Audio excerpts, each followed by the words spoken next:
Próbaidős bal kezemmel keresem a zsebemben apám és anyám. Előveszem és beteszem a másik zsebembe őket. De visszahullanak. Nem szeretik a klímát.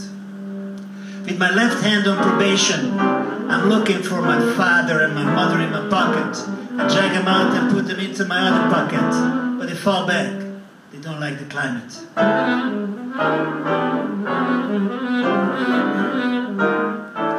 A periódikusan visszatérő, kötekedő déli dagály töltsére az ősi fák tüdőszín lombjai közé ékelődött. Az éleseszű kémikus meglepte a tengerparti tömeget, elégette magát, és saját tudományának tárgyává változott, miközben elmosta a visszavonuló áradat. Maradványait mindmáig nem vetette partra a tenger, az idő elmúlásával csak egy lapockacsont fűrészfogó árnya vált láthatóvá a fenyegető parti sziklák alatt. The funnel of a once-to-come quizzical noontide edged itself to the long-colored branches of ancient trees. A subtle chemist surprised the seashore crowd by burning himself and becoming the subject of his own chemistry as he was washed away. The residue didn't register anywhere. Only a saw-toothed shadow of a scapula was seen later under a sinister cliffside.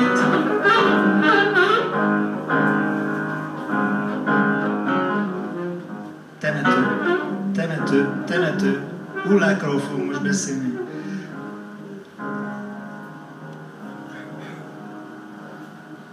Leaning to the oyster brick fence, watching the ants order ants to labor, you seem to perceive whips in their forearms.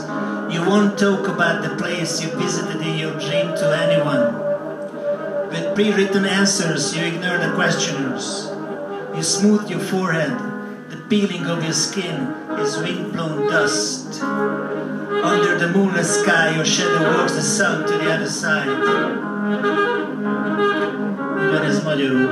Osztriga kagylóból épült kerítésnek támaszkodsz, nézed, amint a temető füvetlen részén hangya dolgoztat hangyát. Látni véled melső lábaik között a lótető karmaiból készült ostort. Nem mutatod meg senkinek ezt az álmodban látott helyet. Előre megírt válaszokkal veszed a kérdezőt semmibe. Végig simított homlokod, hámló bőröd, szélmozgatta por. A holtalan ég alól árnyékod elkíséri a napot a folyó másik oldalára. Love poem, Attila, love poem, short love poem. Rövid, szerelmes vers. Nagyon rövid. 2 nyelven.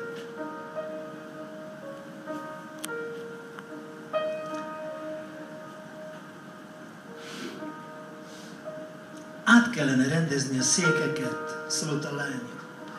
Ki rendezze át? Kérdezte. Te, válaszolt, és leült. Széke mellé helyeztem székemet. These chairs should be rearranged, she said. Who would do that? I said. You, came her answer as she sat. I moved the other chair close to hers.